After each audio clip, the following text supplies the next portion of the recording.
Caster ng Pilipinas. Ang oras po natin 9 na minuto makalipas ang alas 4.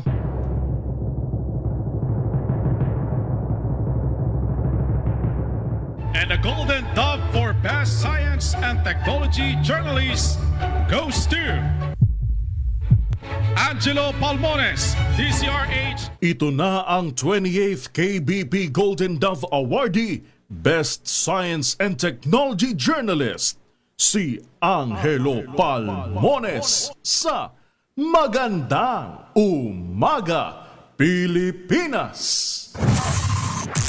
DZRH, Magandang Umaga, Pilipinas! Sa DZRH Radio, DZRH TV at DZRH Online. Kasama si Kuya Angelo Palmones. Magandang Umaga, Pilipinas!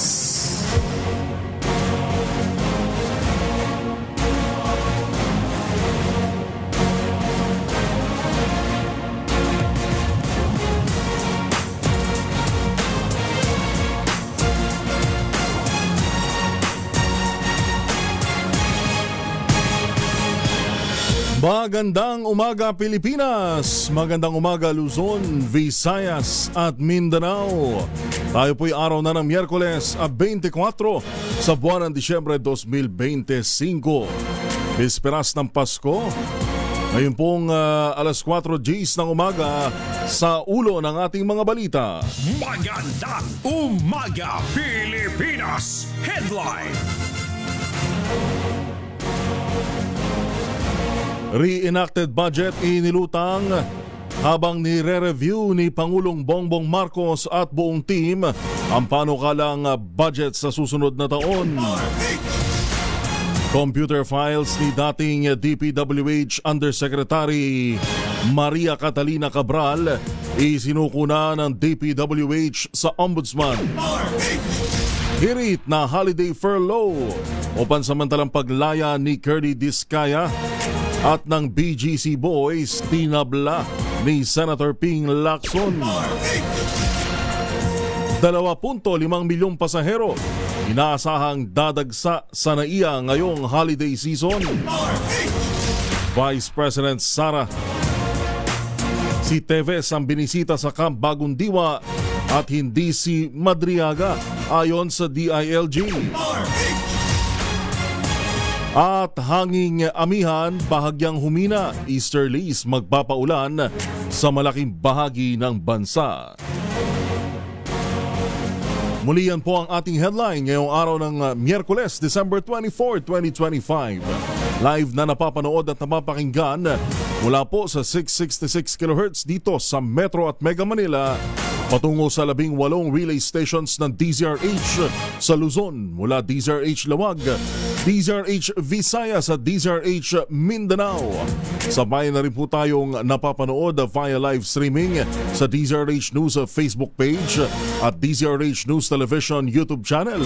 Ngayon din po sa daan-daang istasyon ng radyo natin FM stations nationwide. Sa pangalan po ni Kuya Angelo Palmones, magkarinigan po tayo hanggang alas 6 ng umaga. Ito po si Yuel Reyes.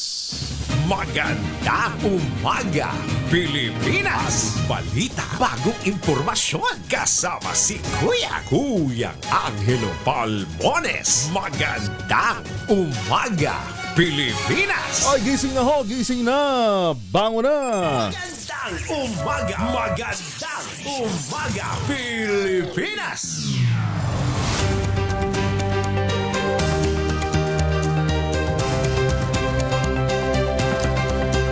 Pilipinas, una sa ating mga balita, bahagyang humina ang northeast monsoon o amihan na nakaapekto sa northern at central Luzon na nagre-resulta para mawala rin ang shear line.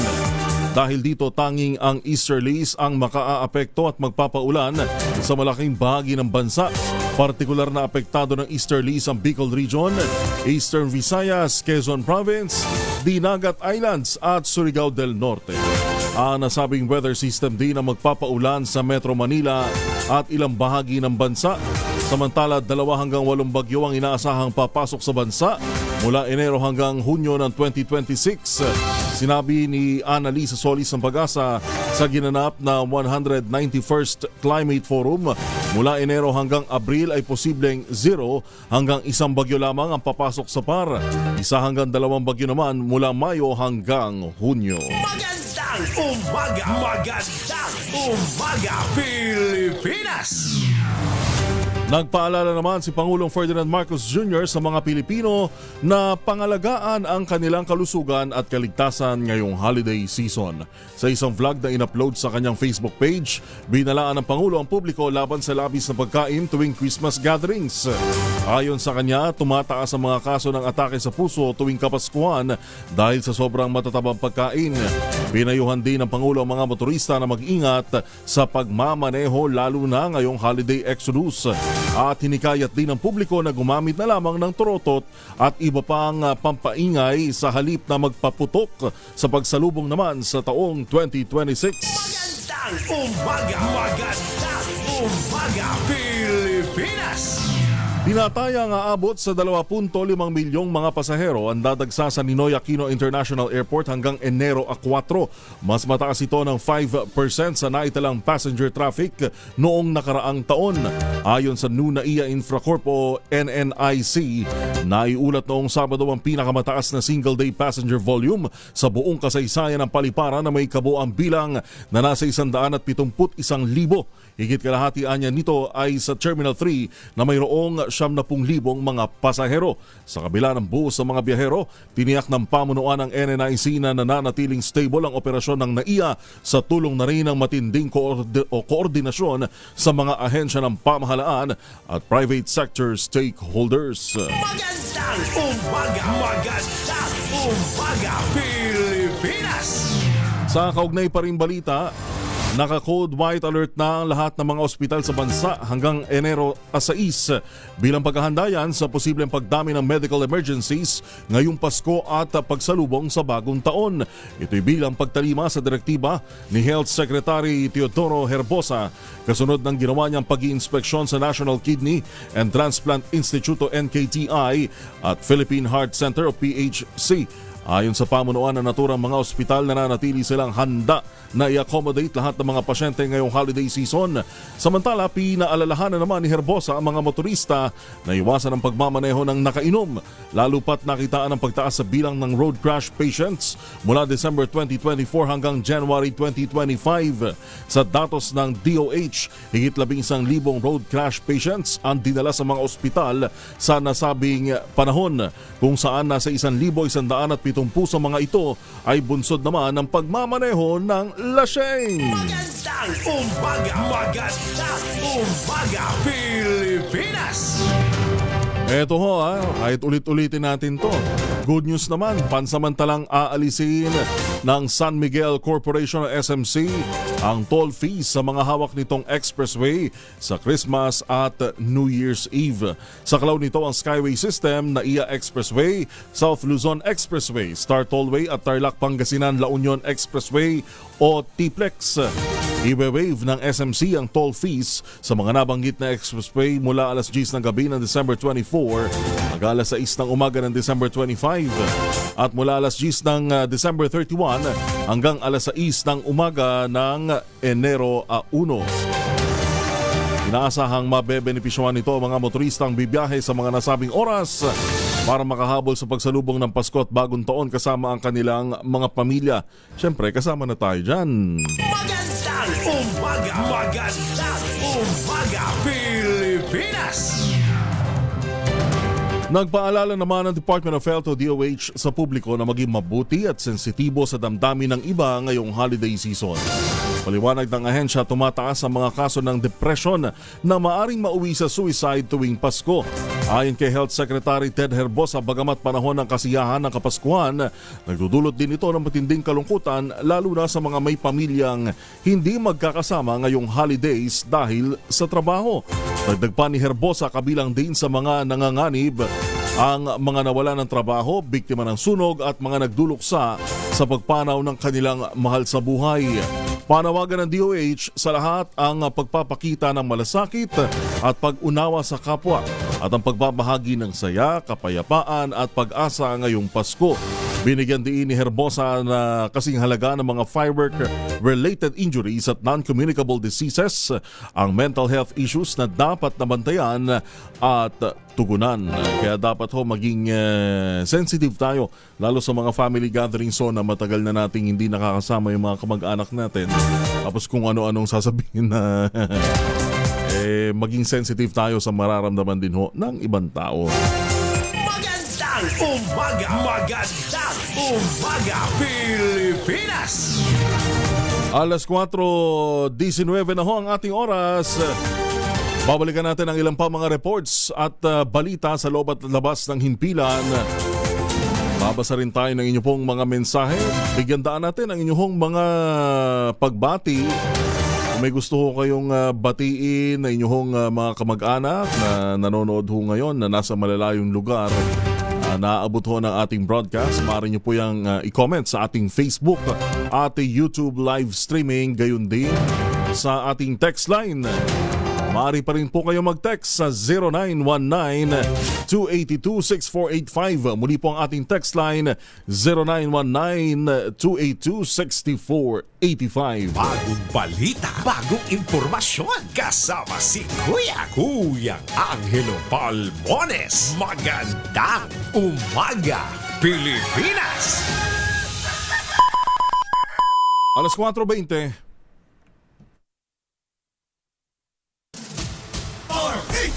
Number 1. Mga misis, sa may araw ba si Mr. pag-uwi galing ng trabaho abay dalian sa germs sa katawan nila? Para labanan ang amoy araw at may pawis, gumamit ng Shield Pad Soap regularly. Unbeatable ang Shield sa paglaban sa germs versus another brand may shea butter. Pampalambot ang kutis sa presyong abot kaya 12.50 SRP. Kaya naman recommended ito ng Philippine Nurses Association. Kaya mga misis ay challenge yung subukan ng Shield Pad Soap. Galit sa sakit may malasakit, sulit na sulit. Congratulations! Laundry. Sa Triple Stay formula, tanggal na matitindi mancha based on test at chocolate, modern salmon and cotton. Gawa po ito ng ACS. Magandang umaga, Pilipinas!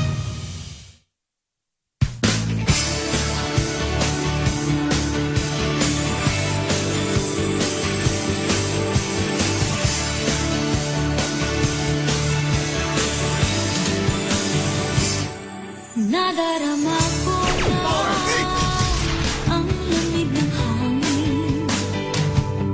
Naririnig ko pa maliliit na tinig. May dalang tasang pinig sa magilawang tambori. Ang mga parol ng bawat tahan ay nagniningning.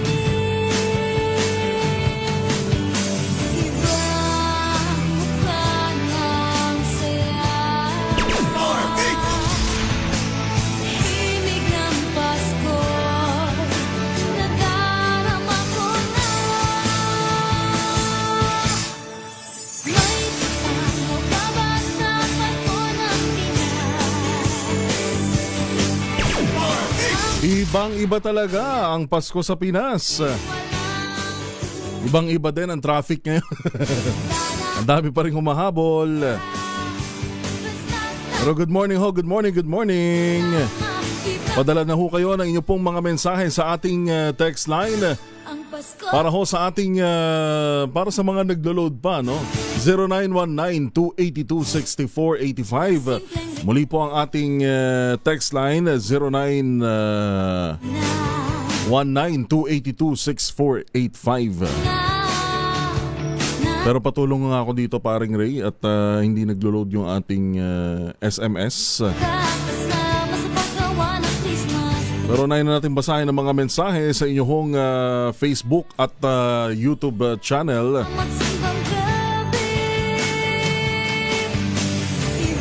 Sa ating mga suki, Sher Roque mula ho sa Caloocan City, good morning.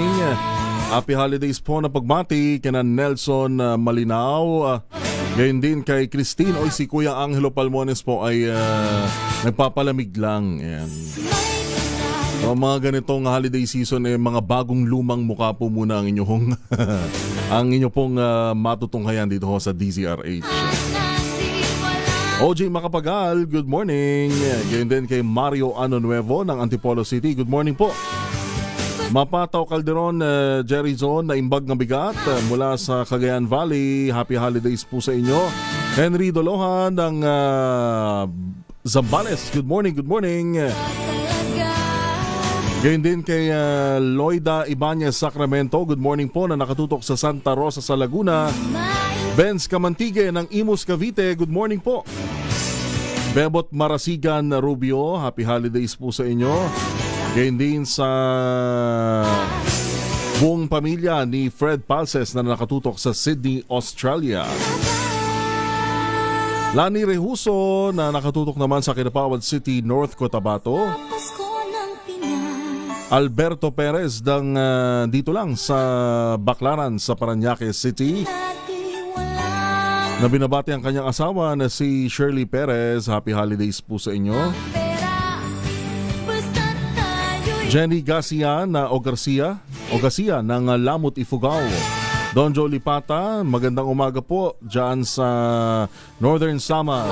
sa Pasko. Happy holidays po sa inyo. Diyan din kay Celia Sawit ng Quezon. Ng Quezon, ayan. Di walang Georgie Aquino, good morning po, good morning. di alintana.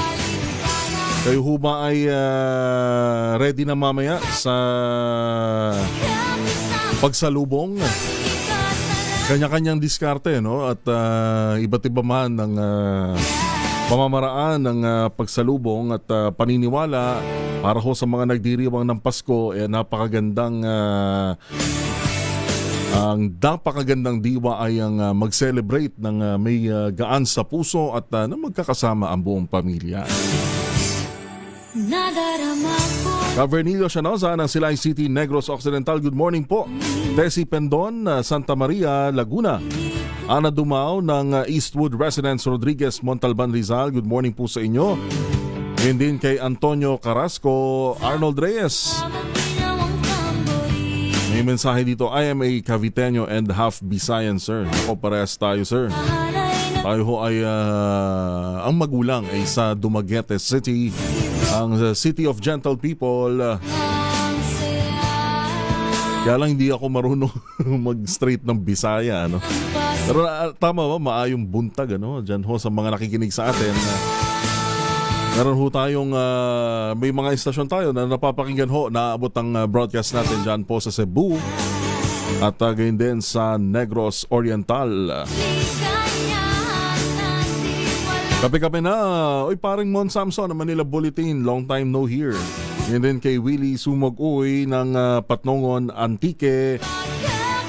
Good morning po, Maridel Furukawa. Suking-suki rin natin to. Ng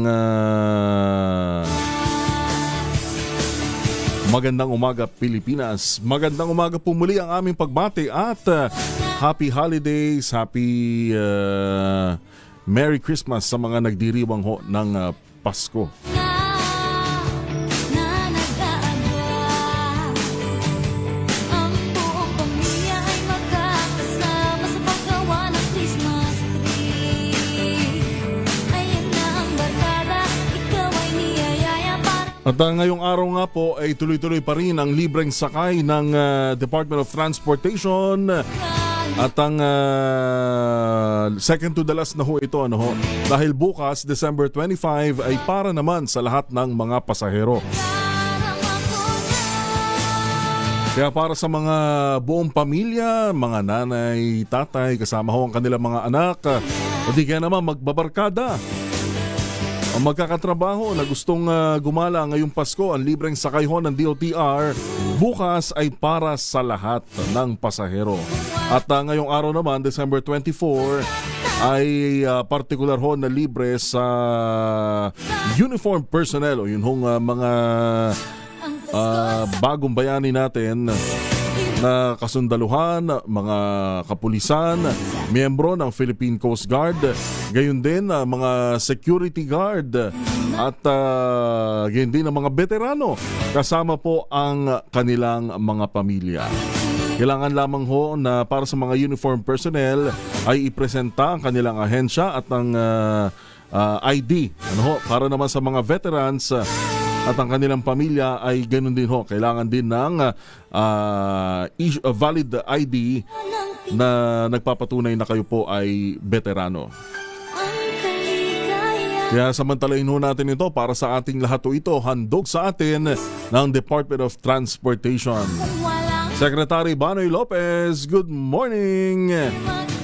Ingat-ingat ho ha. Ang paalala pa rin natin, don't drink and drive. Mas magandang ma-celebrate at maitawid ang holiday season hanggang sa pagsalubong sa bagong taon na walang sugat, walang anumang pinsala sa katawan, buong pamilya, wala nang masihigit pang magandang regalo dyan.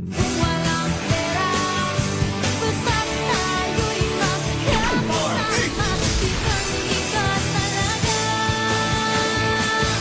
ang Pasko sa Pinas. Bagong balita, bagong impormasyon. Kasama si Kuyang Angelo Palmones. Magandang umaga, Pilipinas! Alas 4:33 ng umaga. Number 1. Baka kayo po may mga importanteng lakad, huwag din kalimutan magpaon ng proteksyon laban sa mikrobyo. May dalawang formulation ng family alcohol na pwede nating pagpilian. Yung family 70% isopropyl alcohol, especially prepared for clinics, hospital, pharmacies, laboratories, pero okay na okay po yan sa mga households. Very effective yan sa disinfection at sterilization. Ganyan ang bagsik ng family, 70% isopropyl alcohol, maghapon man natin gamitin, no problem. Hindi po manunuyo ang ating mga kamay, meron po yung moisturizer. Yun namang mabangong family rubbing compound improved alcohol. Ayun po yung mabangong isopropyl alcohol na ginagamit po ng mga masahista, mga barbero, mga doktor, mga nurse, mga kapadrona for sponge, bathing, and other cleansing purposes. Family rubbing alcohol parang DCRH subok na sa mahabang panahon. Mabibili sa namang butik at convenience stores nationwide. Family rubbing alcohol, hindi lang pampamilya, pang sports pa. Inahamon ka namin! Para tayo po mag-ultabayo. Pero sabi nga po ng mga dalubhasa, 1 oras bago matulog, 2 kapsula, mas i-enjoy natin ang mga benepisyo ng ultabayo. Ang ultabayo po ay postbiotic with Lactococcus lactestrin plasma. Ito po ay dumaan sa mahabang clinical trial sa Japan. Hindi po testimonial, hindi mga kwentong kutsero, kundi human clinical trial. Ang bawat kapsula ng ultabayo ay nagtataglayan ng 50 billion cells ng Lactococcus lactestrin plasma. Kaya po napaka-potent po nito. Pagpasok sa ating katawan, ina-activate po yung PDC. Yung plasmacytoid dendritic cell, at yan po naman ang tinatawag na madalubhasa na commander ng ating immune system. Itinataboy ang mga toxin sa ating katawan habang tayo po ay natutulog. Nakatutulong ang ultabayo para ma-achieve natin ang magandang tulog. Siyempre, pag magandang tulog, kompletong tulog, may panlaban tayo sa puyat, pagod, at stress. Ilan lamang yan sa mga benepisyo po ng ultabayo. Kung meron pa ho kayong mga katanungan, po pwede ho kayong mag-text sa 0931-033-2871. May mga medical experts ho tayo nag-standby dyan. Lalong-lalo na yung mga senior citizen na meron pong mga maintenance medicine at medyo may pag-agam, magtanong ho tayo sa mga medical experts dyan. Ha? Ang ultabayo po ay registrado sa Food and Drug Administration, halal certified. Ito po ay available sa Southstar Drug, Mercury Drug, HB1 Plus Pharmacy, John's Pharmacy, Esco Drug at Curamed. Ayan ha. At para nga pala doon sa mga bibili ng isang box ng Ultabayo Postbiotic, yung 30 capsules ha, sa alinmang Mercury Drug Store sa buong bansa, makakakuha ka nga ng free 100 pesos Mercury Drug gift certificate. Promo runs from August 1, 2025 to July 31, 2026 only. Per DOH FDA CFRR permit number 0981 series of 2025. Mahalagang paalala ang Ultabayo, hindi gamot at hindi dapat gamitin panggamot sa anumang uri ng sakit. Bagong balita, bagong impormasyon. Kasama si Kuyang Angelo Palmones. Magandang umaga, Pilipinas! Sa pangalan pa rin po ni Kuya Angelo Palmones, ito po si Yuel Reyes. Alas 4:39 po ang ating oras. Sa iba pang mga balita, pinagpapaliwanag ni Department of Transportation Secretary Giovanni Banoy Lopez ang Maritime Industry Authority o Marina kung bakit hindi nito pinaghandaan ang pagdagsa ng mga pasahero sa mga pantalan ngayong holiday season. Ayon kay Lopez, nakatanggap sila ng mga reklamo mula sa mga pasahero hinggil sa kakulangan ng mga barko mula Lucena hanggang Romblon. Kaugnay nito, inatasan na anya ni Lopez ang Marina na magdagdag ng mga barko sa mga port sa Lucena para ma-accommodate ang buhos ng mga bibiyahe para sa Pasko at Bagong Taon. Pagbibigay din ni Lopez, dapat pinaghandaan ng Marina ang peak travel season, lalo pat taon-taon naman na itong nangyayari. Magandang umaga! Magandang umaga, Pilipinas! Aminado naman ang Philippine Ports Authority o PPA na malaking problema pa rin sa mga pantalan sa bansa ang kakulangan ng mga barko tuwing holiday season. Ayon kay Attorney Jay Santiago, ang General Manager ng Philippine Ports Authority o PPA, ito'y nagdudulot ng mahabang waiting time para sa mga pasahero. Giit ni Santiago, nalaman niya rin sa kanyang pag-iinspeksyon sa Batangas Port na open-ended ang mga tiket na ibinebenta sa mga biyahero.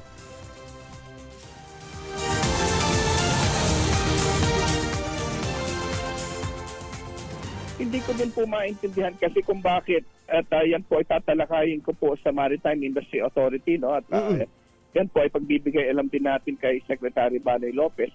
Hindi ko maintindihan kung bakit nagbebenta sila ng ticket na open-ended. Na walang date, walang oras at ang trato nila sa mga kababayan natin sasakay, parang sasakay ng jeep. Kaugnay nito, napapanahon na anya para baguhin ng Maritime Industry Authority ang mga makaluma nitong polisiya at buksan ang isyong ito upang matugunan na ang kakulangan ng mga barko sa mga pantalan sa bansa. Magandang umaga! Magandang umaga, Pilipinas! Top 10 most wanted person sa Alaminos City, Pangasinan, arestado sa Pasig City. Layo nang napuntahan. RH38, Freddy Fajardo. Freddy. Magandang umaga, Pilipinas! Report! Masantos siya kabusan Kuyang Angel. Balik sa kanyang kinalakiang lungsod ng Alaminos, Pangasinan, ang 41 anyos na binata tricycle driver residente ng barangay poblasyon ng nasabing syudad, hindi para magbakasyon ngayong Kapaskuhan kung hindi para harapin ang kanyang asunto matapos siyang maaresto. Batay sa ulat ni Alaminos City OIC Chief of Police Lieutenant Colonel Jan Ringo Quintinita, naaresto ng kanyang mga tauhan sa tracking team sa Pasig City ang suspect kamakaluan ng hapon sa bisa ng warrant of arrest na pinalabas ng First Judicial Region RTC Alaminos City, Pangasinan para sa kasong qualified theft with no bail ban recommended. Sa ngayon nasa likod ng rehas na bakal ng Alaminos City Police Station ang suspect at kapag lumabas ang commitment order ng hukuman, ililipat na siya sa BGNP. Mula sa Action Radio Pangasinan, ito si Freddy Fajardo, Aristarted, tag-uulat para sa DCRH, una sa Pilipinas, una sa Pilipino. Thank you, RH38, Freddy Fajardo. Alas 4:42, nakapagtala na ng 7 firework-related injuries ang DOH ngayong taon. Ayon sa Health Department, naitala ito mula December 21 ng alas 4 ng umaga hanggang December 23, 2025. Base sa record, 3 mula sa 7 biktima ng paputok ay mga teenager o mas bata, habang pinakamarami sa mga biktima ang naputokan ng 5-star at ng boga. Gayunman, sabi ng ahensya, mas mababa pa rin ang naturang bilang ng 75% kumpara sa 28 firework-related injury na naitala sa kaparehong panahon noong nakalipas na 2024. Samantala, nabatid na umabot sa 844 ang firework-related injury mula December 21, 2024 hanggang January 6, 2025, kung saan pinakamaraming na biktima ng kwitis. Magandang umaga, Pilipinas! 4 na drug personality na aresto sa drug buy-bust operation sa Digo City, Davao del Sur. June Suder ng Aksyon Radyo Davao. June. Magandang umaga, Pilipinas! Report! 4 na katawang naresto sa isang joint buy-bust operation ng Digo City Police Station bandang alas 12:18 ng hating gabi noong Disyembre 23, 2025. Isinagawa ang operasyon ng City Drug Enforcement Unit kasama ang Philippine Drug Enforcement Unit at 1st DSPMFC Intelligence Personnel sa ilalim ng pangasiwa ni Police Lieutenant Colonel Norman Iparagiri, OIC ng Digo City Police Station, sa pakikipag-ugnayan sa PDEA. Kinilala ang mga mga naresto na sina alias Chick, 41 anyos, alias Noy, 24 anyos, alias Jan, 22 anyos at alias Win, 43 anyos, pawang mga residente ng Digo City at Agusan del Sur. Nakumpiska mula sa kanila ang humigit kumulang 11.85 grams ng inihinalang shabu na may tinatayang halagang 80,580. Dinala ang mga suspect sa Davao del Sur Provincial Hospital para sa medical examination at ang ebidensya ay sinumiti sa Provincial Forensic Unit para sa laboratory at drug test. Mananatili sa kustudiya ng kapulisan ang mga suspect habang inihanda ang kasong paglabag sa Republic Act 9165 o Comprehensive Dangerous Drugs Act of 2002. Ito si June Sutar para sa DZRH. Una sa Pilipinas, una sa Pilipino. Maraming salamat, June Suter, Aksyon Radyo Davao. Alas 4:45 o 15 minuto bago po mag alas 5 ng umaga. Iginiit ng Malacanang na ang naging development sa kaso ng pinaslang na 17 anyos noon na si Kian De Los Santos ay tanda na kailangan ng magtatag ng isang Independent Truth Commission. Ayon kay Presidential Communications Office Secretary Dave Gomez, ito'y palatandaan na kailangan nang ikonsidera ang pagbuo ng komisyon na tututok sa malalimang investigasyon sa mga kaso ng extrajudicial killings o EJK. Bagamat pinagtibay na ng Korte Suprema ang nauna ng hatol na murder sa 3 pulis na sangkot sa pagkamatay ni Kian, sinabi ng palasyo na kailangan pa nilang i-review ang naging pasya ng kataas-taasang hukuman. Sa 40 pahinang desisyon na inilabas ng SC noong December 22, napatunayang nagkasala sa kasong murder sina Police Officer Arnel Owares, Jeremias Pereda at Jerwin Cruz. Sinintensyahan sila ng hanggang 40 taong pagkakakulong at pinagbabayad ng 275,000 piso bilang danyo sa naulilang pamilya ng nasabing binatilyo. Bakit? Hindi ba nagana ang korte sa Pilipinas? Bagay mga pangkaraniwang kaso pagka hindi ito base sa obserbasyon lang, ano? Pagka walang pera yung nasa sakdal o kung sino mang sangkot dun sa kaso, napakatagal ng desisyon. Pag umabot ho sa RTC level pa lang, pag-iakit pa sa Korte Suprema o sa higher court, napakatagal. Justice delayed is justice denied. Magandang umaga! Magandang umaga, Pilipinas!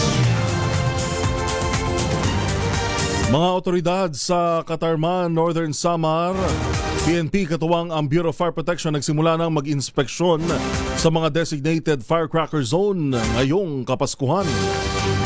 Alamin natin ang update mula kay RH34 Jane Galit Bantayan. Jane. Magandang umaga, Pilipinas! Report! Nagsimula ng inspeksyon ng PNP Katarman, katuwang dito ang Bureau of Fire Protection Office sa mga designated firecracker zone sa Barangay Makagtas, Bayan ng Katarman, Northern Samar. Ayon sa report ng PNP Katarman, pinuntahan ang mga vendors o mga individuals na nagbibinta ng mga firecrackers at pyrotechnic devices na walang required permits mula sa Firearms and Explosives Office. Nais matiyak ng PNP ang compliance ng mga itong mga nagbibinta, safety regulations at proper handling ng firecrackers ngayong holiday season. Pinuntahan ng Katarman PNP at Bureau of Fire Personnel ang bawat pwesto o bawat vendors na matiyak ang kaligtasan at maiwasan ang fire-related incidents. Una ng hinikayat ng Bureau of Fire Office Katarman sa panawagan ni Katarman Fire Marshal Adrian Dacot ang mga nagbibinta ng mga paputok na sumunod lamang sa mga pinapayagang ibinta ng mga paputok o pyrotechnic devices. Mula sa Aksyon Radyo Katarman, RH34 Jane Galit Bantayan ng DCRH. Una sa Pilipinas, una sa Pilipino. Thank you, Jane. Oras natin 12 minuto bago po mag alas 5 ng umaga. Babalikan natin ang ilan pang mga balita. Pero bago yan, ilan ho muna mga pagbate. Bumabati ng Merry Christmas or Happy Holidays si Nestor Reyes ng Maputi, San Isidro, Davao Oriental. Magandang umaga po sa inyo dyan sa mga kababayan natin sa San Isidro, Davao Oriental. Yun din kay Texter 7369. Wala po bang Christmas sa mga tagapakinig sa probinsya galing DZRH? Ano pong ibig nyong sabihin? Pero magandang umaga sa iyo, Texter 7369. Ngayon din kay Lola Telma, ating suking tagapakinig ng Bago City, Negros Occidental. Merry Christmas and Happy New Year to all the staff of DZRH.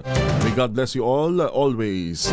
Sa inyo rin po at sa inyo pong sambahayan, Lola Telma ng Bago City, Negros Occidental. Good morning po. Bagong balita, bagong impormasyon. Kasama si Kuyang Angelo Palmones. Magandang umaga, Pilipinas! Sa pangalan pa rin ni Kuya Angelo Palmones, ito po si Yuel Reyes. 10 minuto bago po mag alas 5. Number 1. Kasama si Kuyang Angelo Palmones. Magandang umaga, Pilipinas! 7 minuto bago ho mag alas 5 ng umaga. Dan Marquez, magandang umaga sa iyo ha. Hindi naman.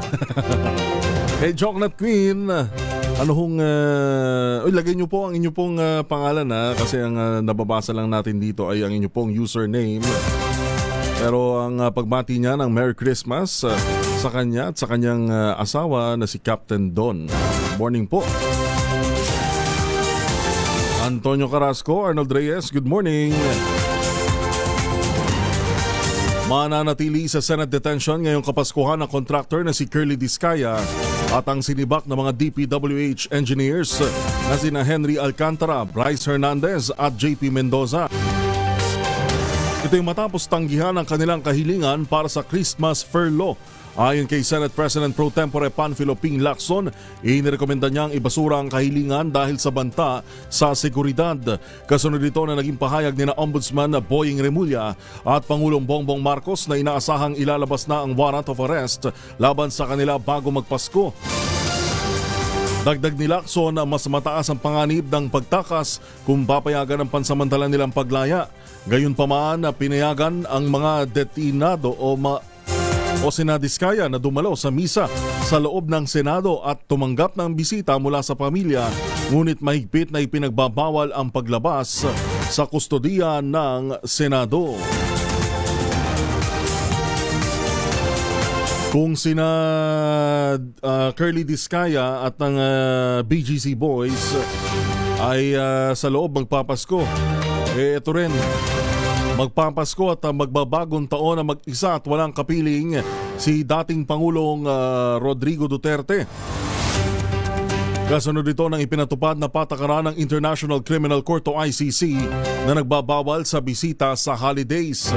Kinumpirma ito ni Veronica Kitty Duterte at inihayag na dismayado ang kanyang ama nang malaman ang tungkol sa patakaran ng ICC.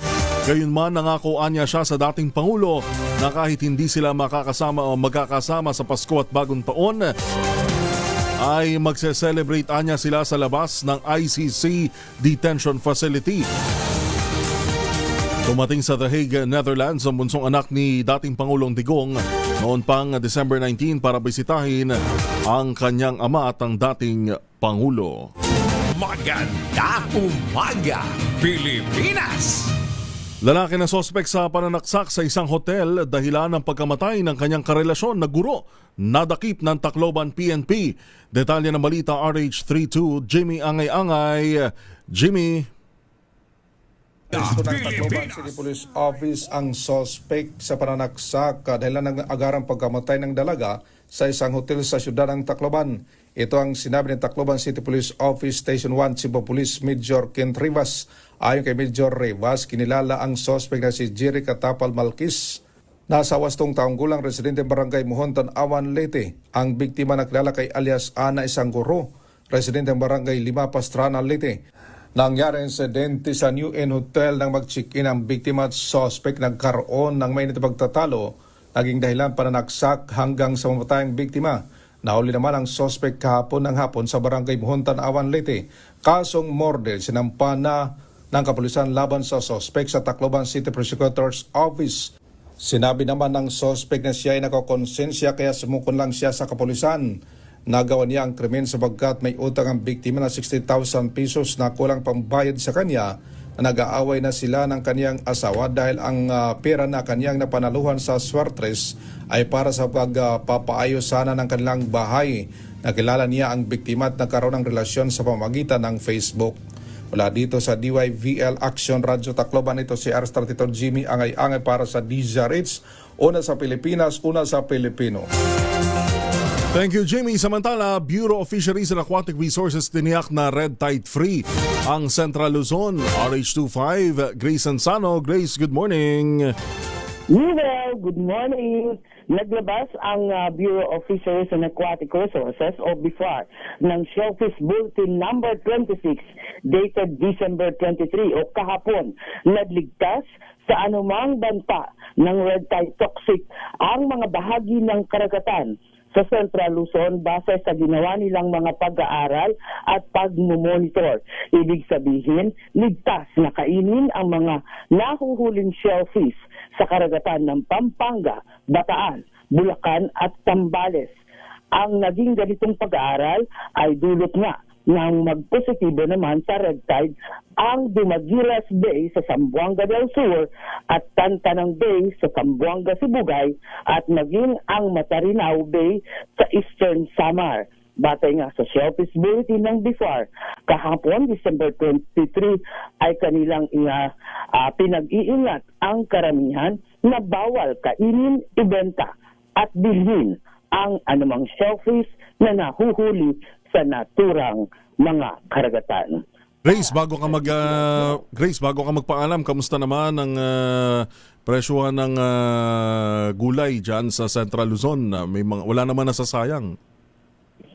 May kamahalan ang presyo ngayon dito sa bahagi ng Central Luzon, lalo na mga pinanggagalingan nga ng mga gulay galing dito sa Nueva Ecija, Bulacan, some part of Tarlac, and of course, nanggagaling din yan karamihan sa bahagi ng Nueva Vizcaya na isa sa mga tinaguri ang food basket pagdating sa mga inaaning mga gulay. May kataasan nga, lalo na itong mga sili at iba pang mga sangkap na mga iniluluto natin sa panahon ng ganitong Kapaskuhan. Pero sabi nga, at base na rin sa aking mga pag-cover pag ganitong panahon, talagang may kamahalan ang presyo. Lalo pat galing tayo sa mga sunod-sunod na mga bagyo. Wala namang problema walang problema kung tumaas ng konti, basta makikinabang yung mga magsasaka natin, no? Tama. Basta ang mahalaga, itong mga farmers ay kahit paano makatigim sila ng magandang presyo ngayon. Anyway, ito namang panahong ito, pagtapos ng December, unti-unti, bababa na rin ang presyo niyan. So, yeah. Alright. Thank you, Grace. Question mo. Okay, well, yan ang ating update. Ito, si RH25, Grace Vera Sansano. Una sa Pilipinas, unang sa Pilipino. Maraming salamat, RH25, Grace Vera Sansano mula sa Central Luzon. Bagong balita, bagong impormasyon. Kasama si Kuya Angelo Palmones. Magandang umaga, Pilipinas! Sa minuto makalipas po ang 5:00 ng umaga. This time check is brought to you by ACS Manufacturing Corporation, ISO certified, maker of world-class quality Pride detergent. RH Champion Detergent. Tapat po sa inyo.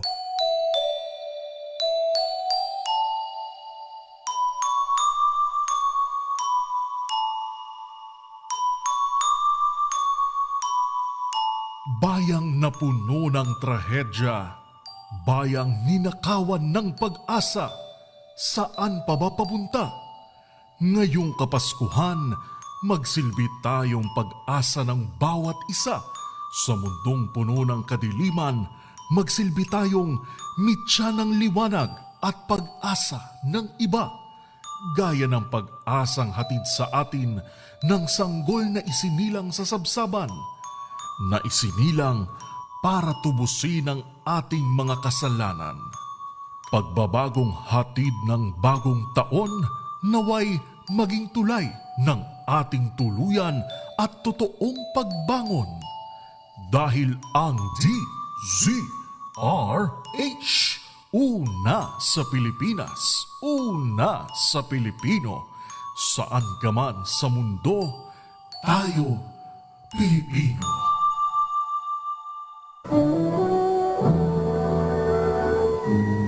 Kauna-unahan sa Pilipinas. Manila Broadcasting Company. DZRH, a proud member of MBC Media Group. Member KBP, kapisanan ng mga broadcaster ng Pilipinas. Oras natin, 3 minuto po makalipas ang alas 5 ng umaga.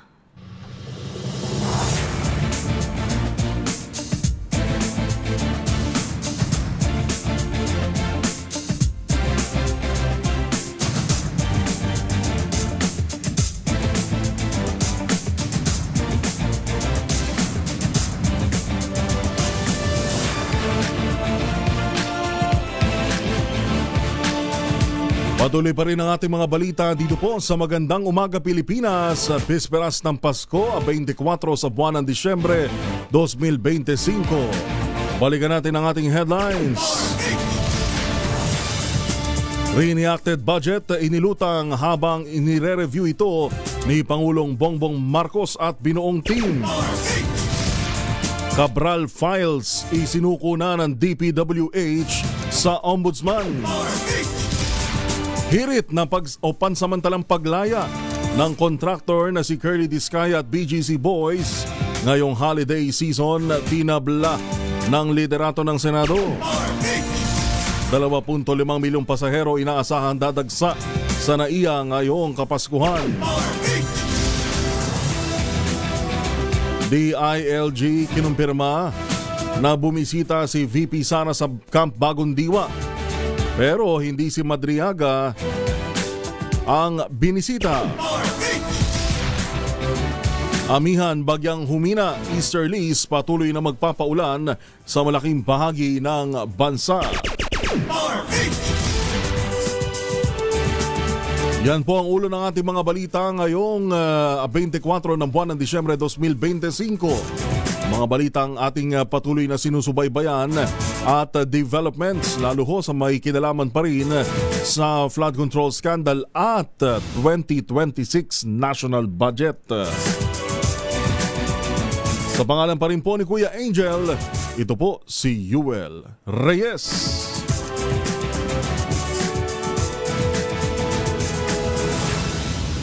Magandang umaga, Pilipinas! Gising na ho, bango na, kape-kape na. Magandang umaga, Pilipinas! Para lang pala sa mga hindi nakapag no, sa mga pumapasok pa rin kahit holiday, ngayon po ay holiday na. December 24, 2025. Tama ba? Non-working no? Special non-working holiday po ngayon at bukas ang double pay regular holiday. Sa pagpapatuloy ng ating balitaan, kinumpirma ni Interior and Local Government Secretary John Vic Remulla na bumisita nga si Vice President Sara Duterte sa kulungan sa Camp Bagong Diwa sa Taguig City noong October 19. Ngayon man, nilinaw ng kalihim na ito'y para bisitahin si dating Negros Oriental Representative Arnie Teves at hindi ang nagpakilalang dating aide at umano'y bagman ni VP Sara na si Ramil Madriaga. Sinabi ito ni Remulla kasunod ang pahayag ng abogado ni Madriaga na 2 beses umano itong binisita ng Vice Presidente para kumbinsihin huwag ilantad ang kanyang mga iligal na transaksyon. Ayon kay Remulla, ang pagpunta ni VP Inday kay Teves ay para lamang sa courtesy call at walang ibang pinag-usapan ang dalawa maliban sa kalagayan ni Teves sa piitan.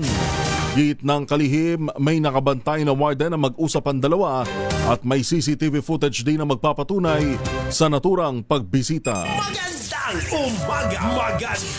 umaga, Pilipinas! 3 sangkot sa iligal na pagbebenta ng droga at isa nagbebenta ng iligal na baril, arestado sa Limay, Bataan. RH37 Danny Kumilang sa detalye. Danny. Magandang umaga, Pilipinas Report! Matagumpay na naaresto ng Limay Municipal Police Station ng mga tauhan ni Police Major Jimmy Albertisen ang 3 individual, 2 lalaki at 1 babae. Kaugnay sa iligal na pagbebenta ng mga ito ng ipinagbabawal na droga at isang nagbebenta ng baril sa isang nagpanggap na buyer sa Barangay Reformista Limay, Bataan. Unang naaresto ang 3 nagbebenta ng droga kung saan nakumpiska sa mga ito ang 6.25 gramo ng shabu na nagkakalaga sa kabuuan ng 42,500 pesos. May bus money na 1,000 piso at cellphone na gamit ng mga ito sa transaksyon sa pagbebenta ng droga. Kaugnay dito, isa pang illegal na gawain na pagbebenta naman ng baril ang naaresto. Nadakip naman ang suspect na mga tauhan ni Police Major Albert Dicen matapos tanggapin ang mark money at iabot ang baril na ibinebenta na walang kaukulang dokumento na isang 38 caliber revolver na may kasamang bala. Ang mga naaresto ay nakakulong na ngayon sa Limay Municipal Police Station Detention Facility at naharap sa kaukulang mga kaso. Danny Kumilang, RH37 DCRH. Una sa Pilipinas, una sa Pilipino. Thank you, Danny Kumilang. Magandang umaga, Pilipinas! Alas 5:09 na ho ng umaga, babalikan natin ang inyong mga pagbate. Bigyan daan natin, total ngayon naman ay holiday. Natin mga suki, Becky Tezuka ng Japan, good morning po. And then kay Maridel Furukawa, Revelito Magallones na binabati ang kanyang kaibigan na si Delphine Albano ng Isabela. At Francisco Gamido Jr. na binabati ng Merry Christmas and Prosperous New Year. Binabati mula kay Revelito Magallones ng Victoria, Tarlac. Archie Villalobos Jr., good morning. Na nakatutok naman dito sa Pateros. Rene Inchong at Tessie Pendon ng Santa Maria, Laguna. Hinto ng walang lugar. Good morning po sa inyo. Happy holidays. Ganyan kay Cap Gary Rodriguez ng Tagawayan, Quezon. Ramon Yamco ng Naik, Cavite. Good morning po sa inyo dyan sa Naik. Ganyan din kay Esperanza Dizon. Good morning po, good morning. Happy holidays po.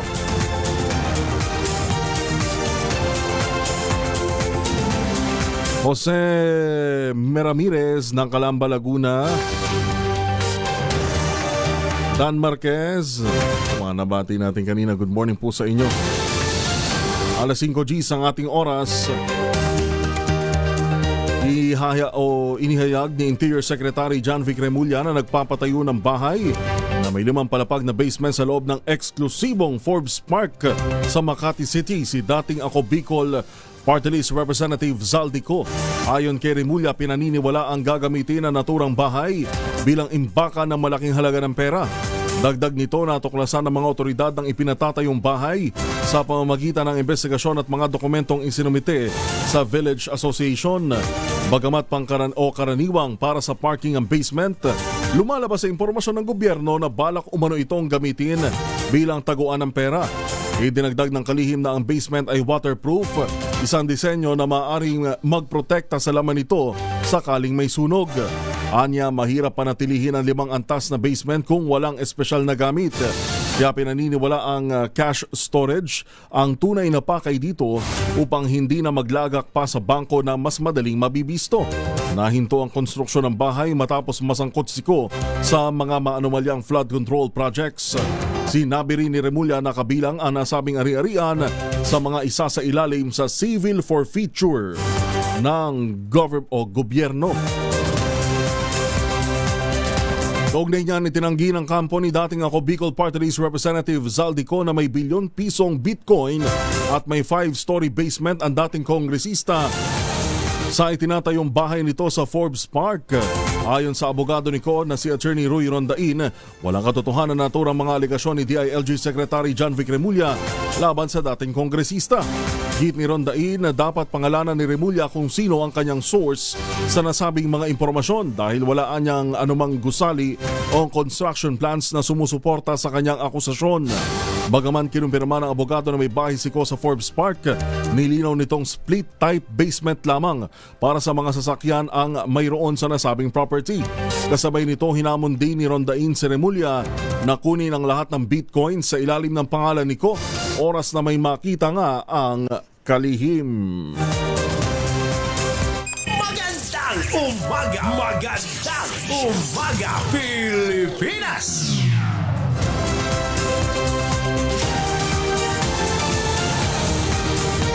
Oras natin, alas 5:13 na ho ng umaga.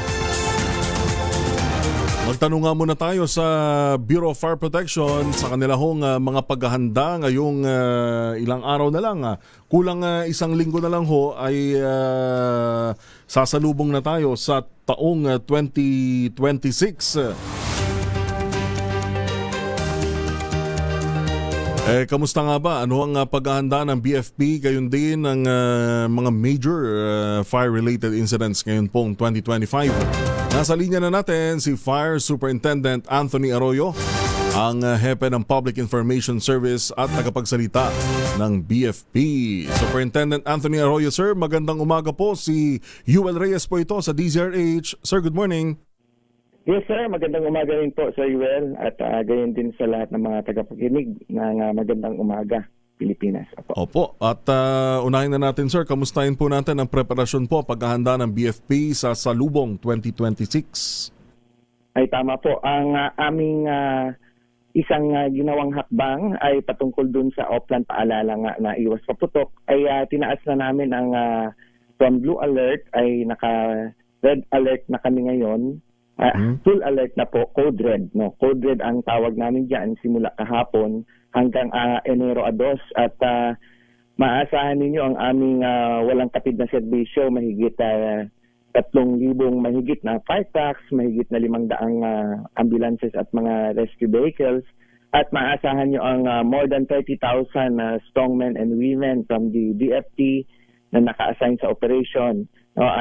Ito po ay makikita nyo ang mga fire truck ambulances sa mga pangunahing kalsada, sa mga matataong lugar, simula kahapon sa mga designated firework, lalo na pagdating ng 24 at saka 31, pagsalubong ng sa Pasko at sa Bagong Taon. Ganoon din sa mga tindahan ng mga paputok, nandun na rin po naka-standby ang mga kasama namin. Gayon din sa mga terminal ng mga bus at iba pang pagtitipon na maraming tao. Yes po, ayan, kasama po yan. Yes. Magandang ganito, Superintendent Arroyo, sir, no, na full whole of government approach, ika nga na magkakasama ang iba't ibang uniform personnel po natin sa gobyerno. Pagka ganitong season, sir, na naka-red alert tayo, ano po yung mga partikular na tinututukan natin na una-una, maliban doon sa mga sunog na sanhi naman ng mga firework related? Yes, sir. Yung aming intensified na po yung aming community approach din at paalala sa community yung paggamit nga ng paputok hanggat maaari nga wag nang gumamit na lamang ng mga alternatibong paingay at saka mga kailaw. Pero kung hindi talaga maiwasan, yun ang advice namin, gumamit ng mga legal lang kasi may mga na tukoy na ng mga kapulisan natin, lalo na ang mga magbabiolate sa any of the RA 7183, yung firecracker law, ay may face up to 1 year in prison under sa nasabing batas at pwedeng or fine ng 20,000 to 30,000 aside sa Executive Order 28. Yes, yan po yung mga watusi, lolo, boga, o yung mga mahigit 0.2 grams na explosive content at yung mga fuse na less than 3 seconds, yes, 3 seconds na may fuse na sumabog. So, pinagbabawal po yun. Kumbaga, yung yumayanig na talaga. Yung yumayanig na talaga, sir, sa lupa.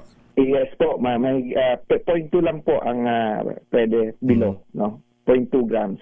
So, yun yung mga legal. Pero alam naman natin, maraming kultura ng mga Pilipino pagdating talaga ng Kapaskuhan at saka bagong taon ay gusto salubungin ito ng maingay. May wit abang, no? Kaya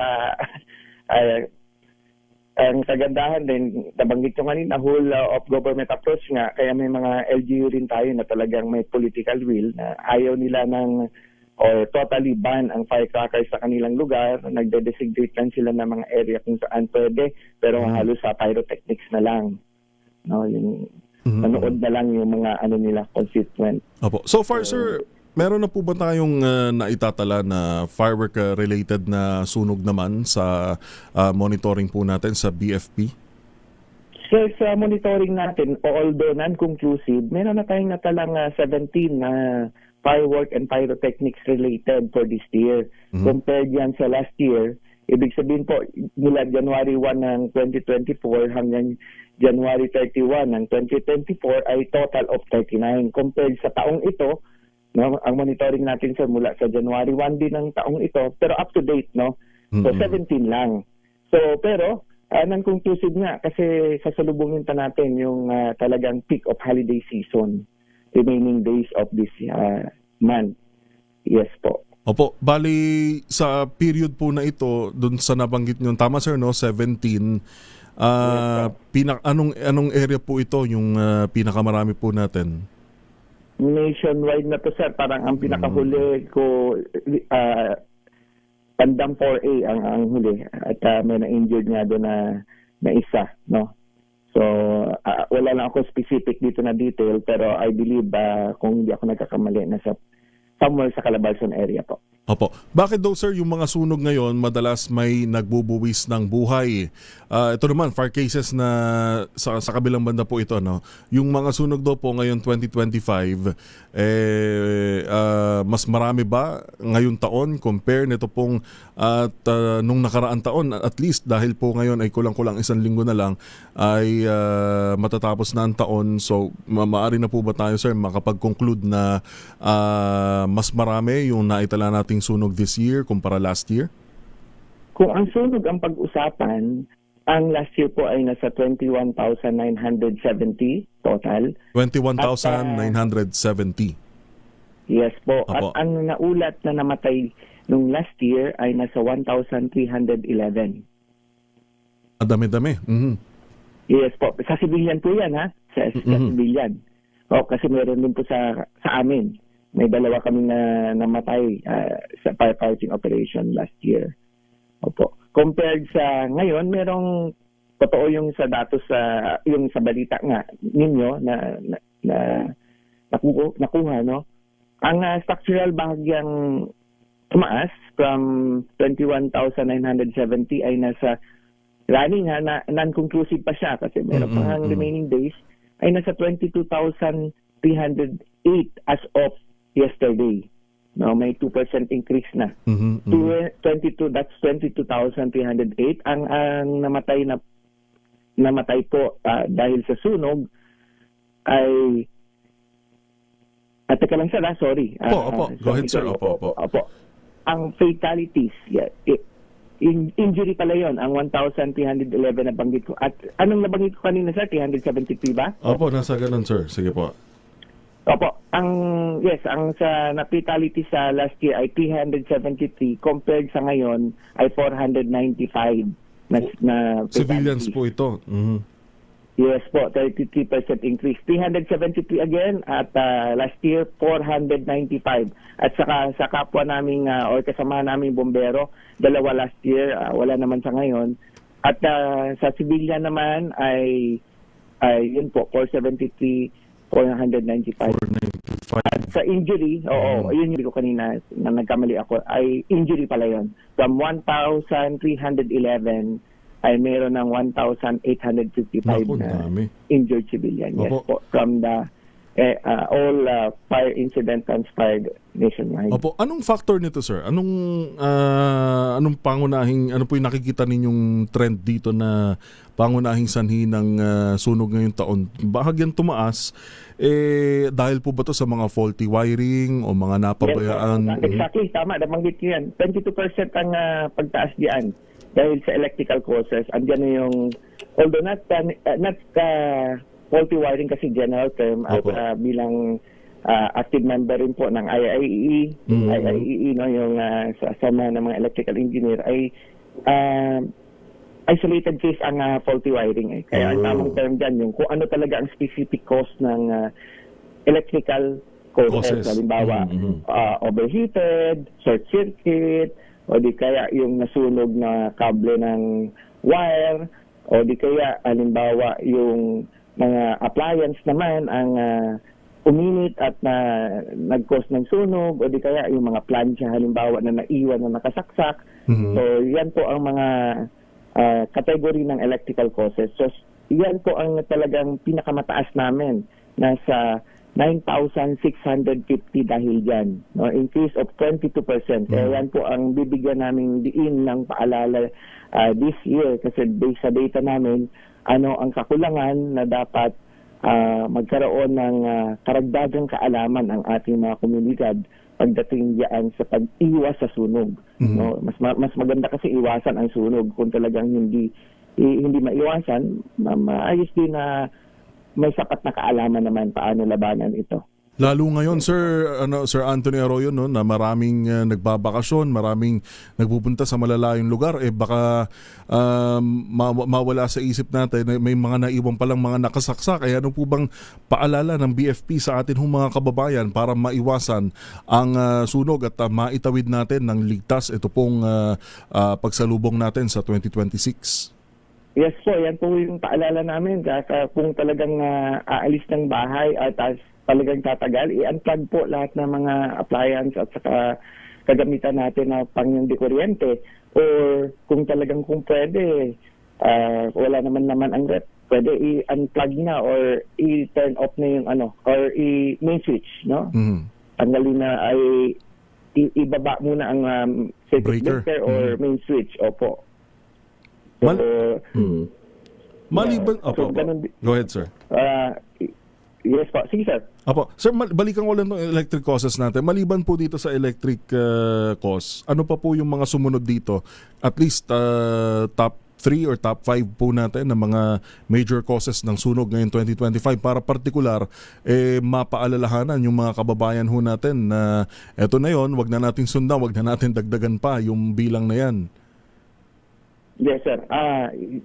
Especially this holiday season nga, nabanggit, pangalawa yan, open flame. So yung mas marami ang nagluluto, open flame po.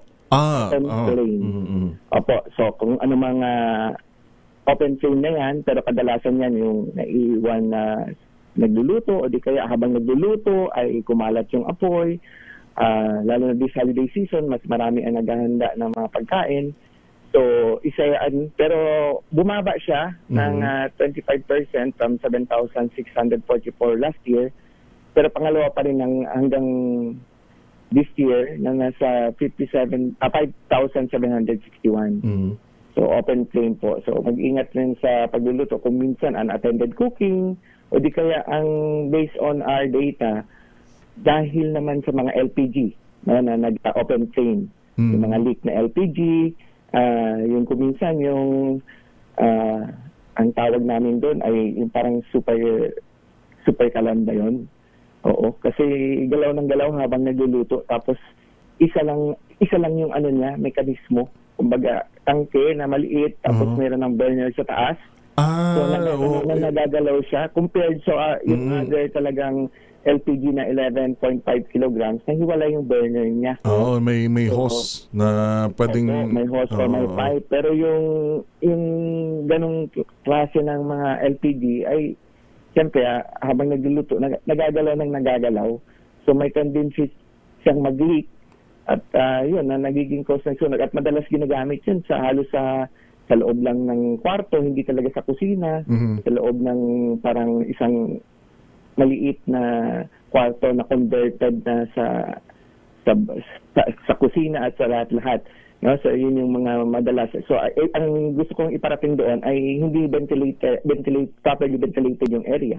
Kung minsan, so kung may singaw man, hindi na dissipate agad yung LPG na sumingaw. Lalo kung amoy gas na yung paligid, sir, no, na kaya dapat malakas din yung pang-amoy sa ganyan eh. Kasi makapag may isang bagay lang na mag-spark, sunog agad yan.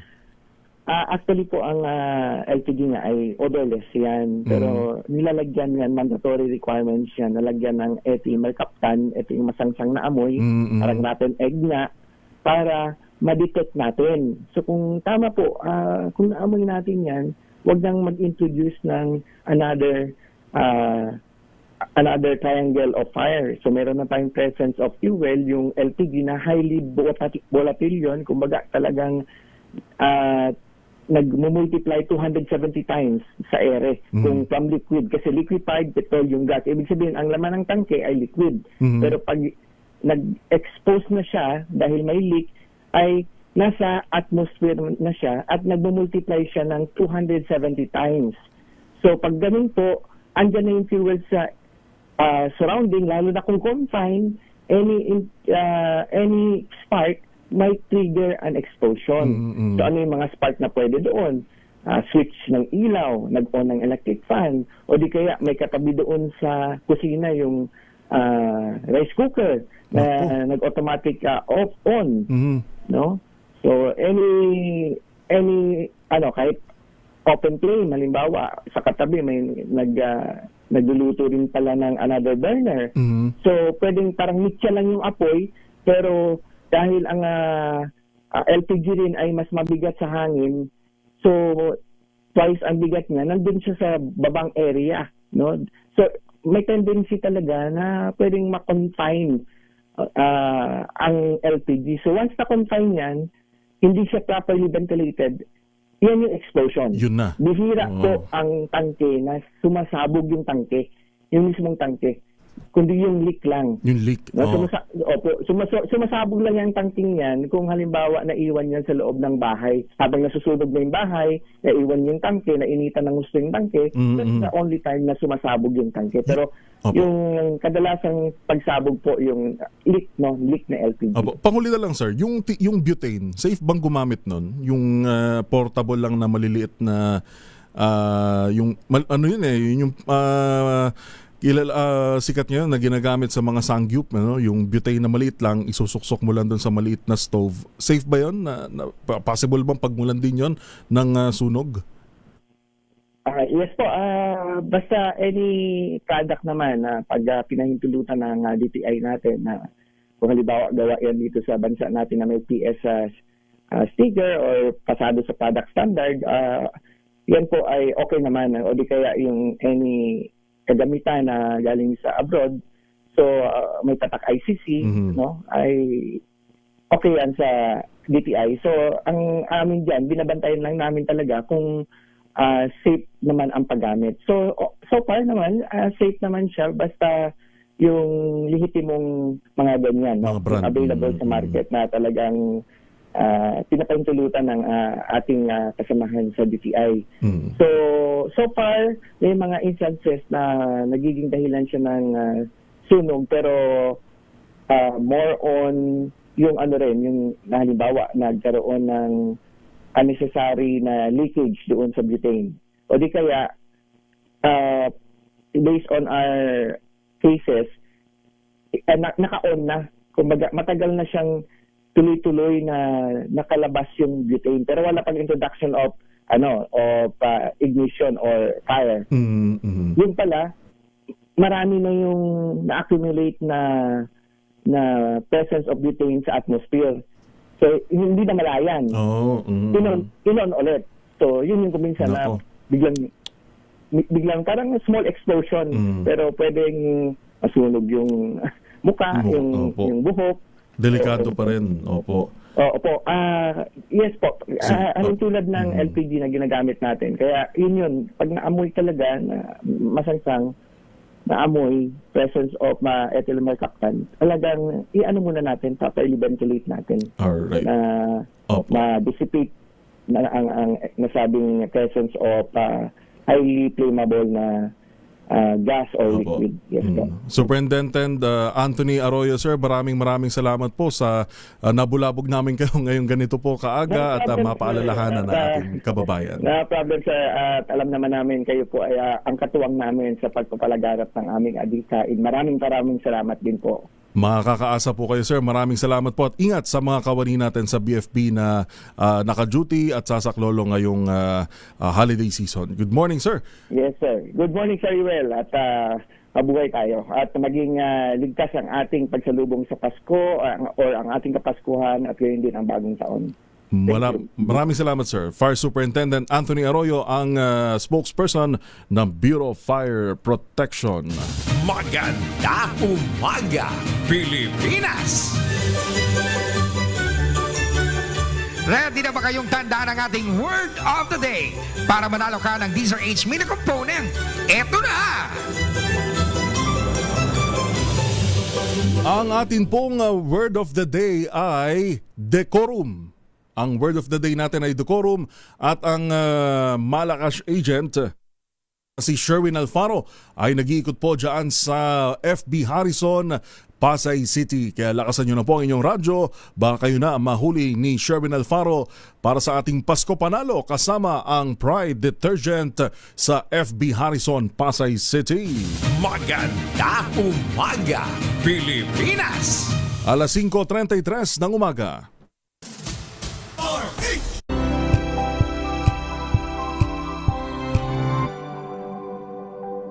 Bigyan ng Quezon, sa tulong nga po ni Dr. Helen Tan, yung pong mga planting material ng kakao galing Davao, hinakot po ito at itinanim sa ilalim po ng mga nyugan dyan po sa lalawigan ng Quezon. Kaya ngayon nagpo-produce na sila ng high-end, mataas na uri po ng cacao beans pinoprocess para maging tangerine chocolate. Ang tangerine chocolate po ay brand ng mga magnaniyog ng mga magsasaka dyan sa lalawigan ng Quezon. Available yan sa 0919-095-5935. May mahigit 10 variants ang tangerine chocolate. I-check po niyo sa tangerinechocolate.com.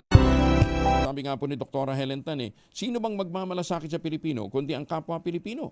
Kaya sa bawat tangkilik natin ng tangerine chocolate, pinalalakas natin ang loob ng ating mga magsasaka, pinalalakas natin ang ating lokal na ekonomiya. Tangerine chocolate 100% gawang lokal, but taste and looks global dahil tinulungan po ito ng DOST at ng DTI. Sabi po ni Dr. Helen Tan, ang tangerine chocolate ay 100% gawang atin, kaya dapat nating ipagmalaki at tangkilikin. Tangerine chocolate 100% gawang Pinoy. Champion presents Real. Yung family, 70% ay isopropyl alcohol, especially prepared for clinics, hospital, pharmacies, laboratories, pero okay na okay po yan sa mga households. Very effective yan sa disinfection at sterilization. Ganyan ang bagsik ng family, 70% ay isopropyl alcohol, maghapon man natin gamitin, no problem. Hindi po manunuyo ang ating mga kamay, meron po yung moisturizer. Yan namang mabangong family rubbing compound improved alcohol. Ayon po yung mabangong isopropyl alcohol na ginagamit po ng mga masahista, mga barbero, mga doktor, mga nurse, mga kabadrona, for sponge, bathing, and other cleansing purposes. Family rubbing alcohol parang DCRH buk na sa mahabang panahon, mabibili sa naman butik at convenience stores nationwide. Family rubbing alcohol, hindi lang pampamilya, pang sports pa. Maganda umaga, Pilipinas! Alas 5:41 na ho ng umaga, balik pa rin ho tayo sa ating mga balita sa Magandang Umaga Pilipinas. Sa pangalan po ni Kuya Angelo Palmones, ito po si Yuel Reyes. Mga labi naman ni dating DPWH Undersecretary Maria Catalina Cabral, nagpositibo sa antidepressant o depressant. Ayon ho sa PNP. Detalye ng balita mula kay RH52 Edniel Parosa. Edniel.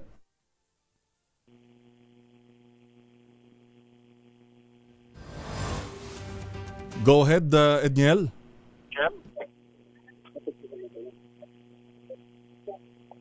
Go ahead, Edniel.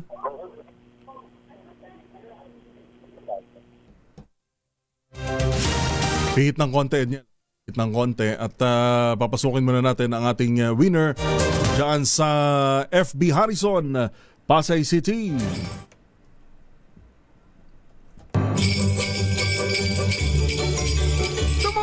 Sa DZRH at manalo ng instant 1,000 pesos sa Pasko Panalo Malacash Promo kasama ang Pride Detergent.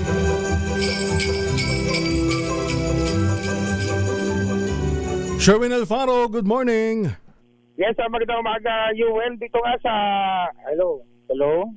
Go ahead. Yuel, dito nga sa FB Arizona sa Pasay City. Tingnan mo, Pasko. May nakita tayo naglalaba.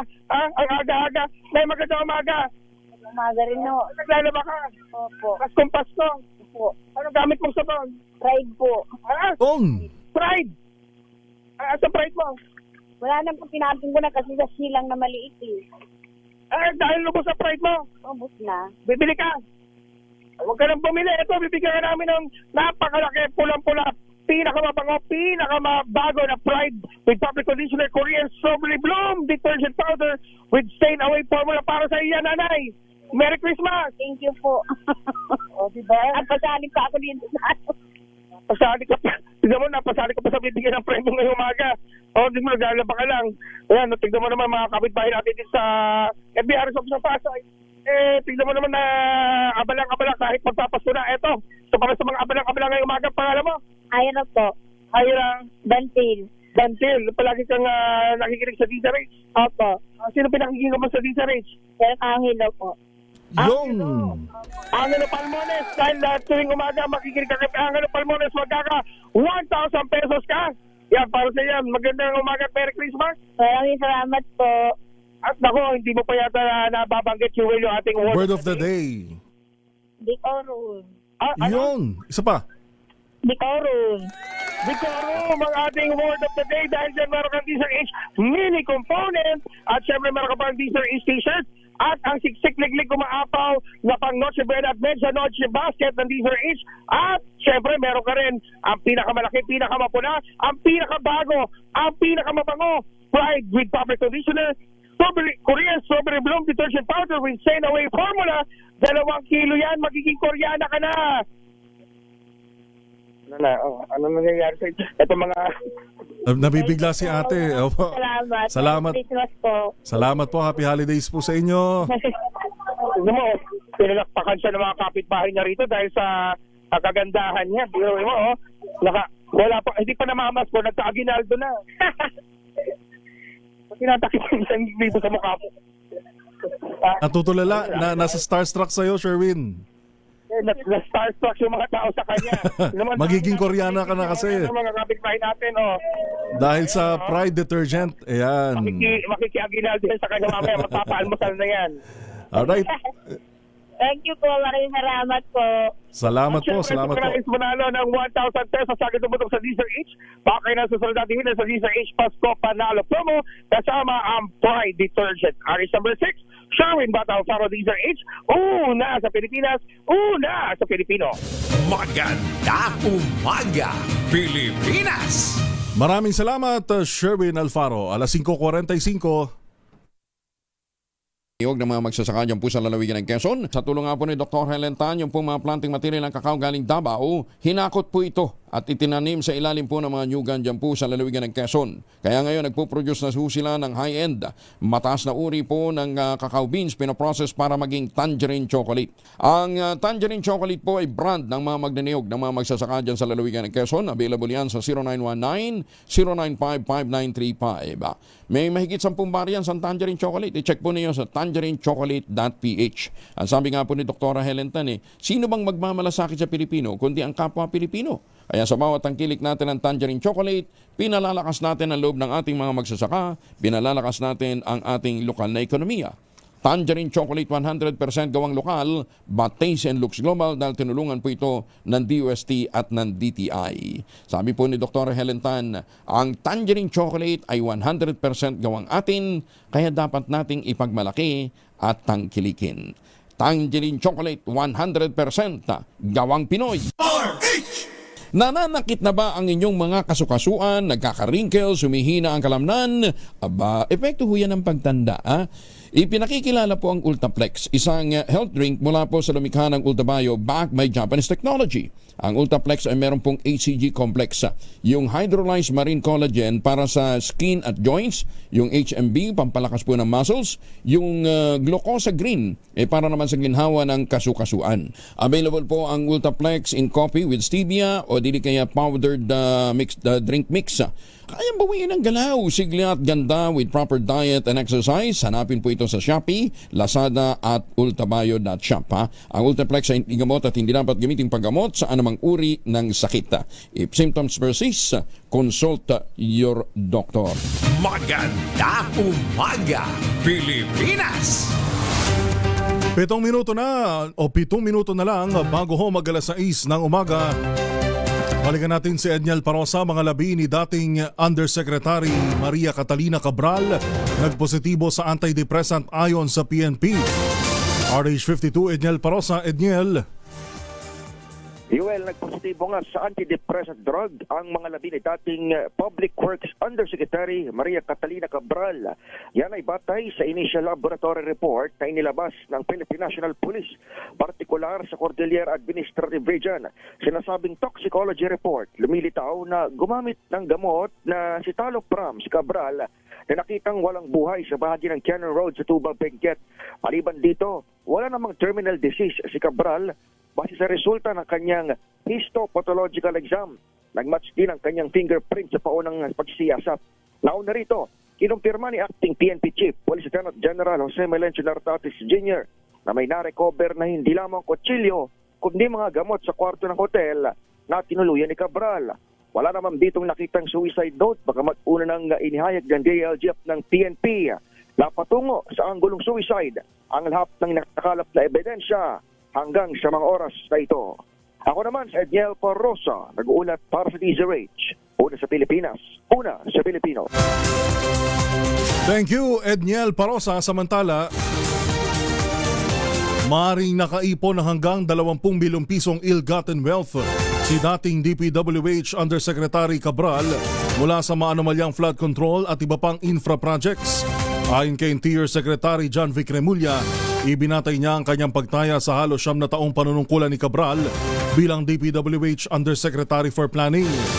Paliwanag ni Remulla, si Cabral ang key person na may kapangyarihan na mag-aproba ng mga proyekto sa National Expenditure Program. Batay na rin anya ito sa naging testimonya ng kontraktor na si Sara at ni dating DPWH Undersecretary Roberto Bernardo.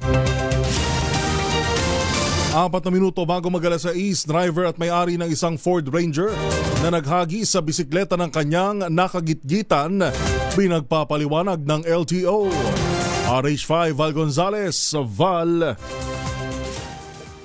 Yuel, kaugnay niyan ay nag-issue na nga ang Land Transportation Office ng show cause order laban sa nakarehistrong may-ari ng isang Ford Ranger at sa driver nito na viral ngayon sa social media na nagpakita ng umano'y agresibong pag-uugali sa kalsada.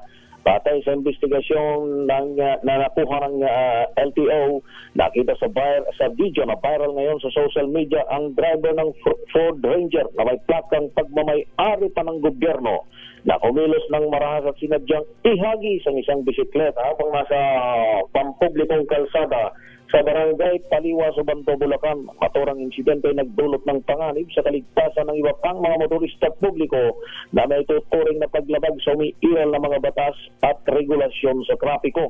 Dahil dito natasan na ni LTO Chief Assistant Secretary Marcos Lacanilao ang may-ari at ang driver ng sasakyan na humarap sa isang pagdinig na gaganapin sa 5 ng Enero sa susunod na taon, alas 3 ng hapon.